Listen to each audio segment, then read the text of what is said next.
Esse é o quadro É Fake News? O quadro produzido pela nutricionista e colaboradora do Nós, Marina Seade, para esclarecer assuntos polêmicos e determinar: é fato ou é fake? Estamos todos cansados de saber que as frutas não têm um minuto de paz. É a manga com leite que mata, a frutose que causa cirrose e por aí vai.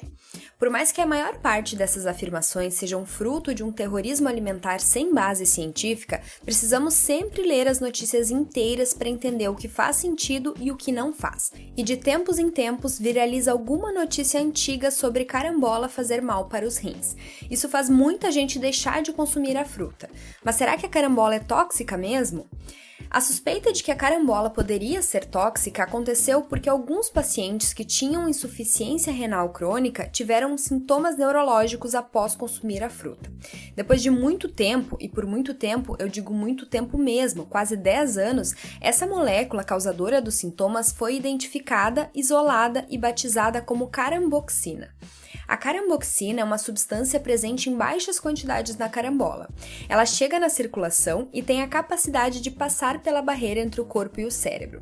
A caramboxina também é solúvel em água e isso facilita a eliminação dela pelos rins. Isso se você tiver rins que funcionam bem. Em pessoas com insuficiência renal crônica, a função renal é parcialmente ou totalmente comprometida.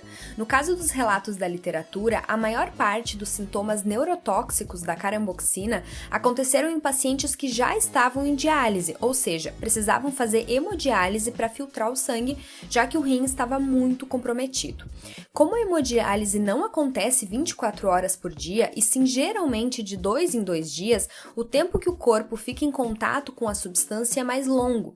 E é importante deixar claro que a maior parte dos relatos de sintomas após o consumo de carambola envolvem bastante carambola consumida, algo entre 4 unidades de uma vez só. Portanto, se você tem alguma doença renal crônica, vale evitar o consumo. Os sintomas mais clássicos descritos são confusão mental e até convulsões. Até agora, não temos evidências que mostrem que consumir carambola pode causar alguma doença renal em quem não tem. Mas existem alguns relatos na literatura de pacientes que não tinham doença renal crônica, mas tiveram um quadro de insuficiência renal aguda após consumir altas quantidades de carambola.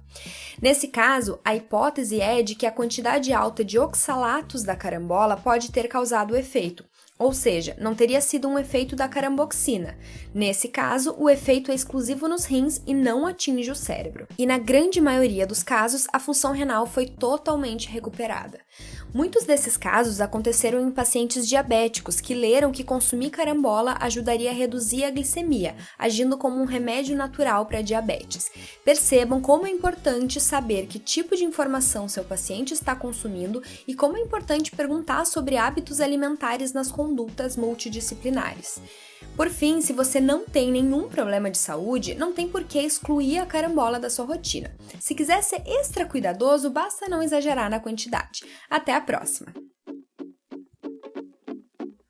Manda pra gente pelo Instagram Nós a Nutrição qual outro assunto você quer ouvir por aqui. Até o próximo episódio!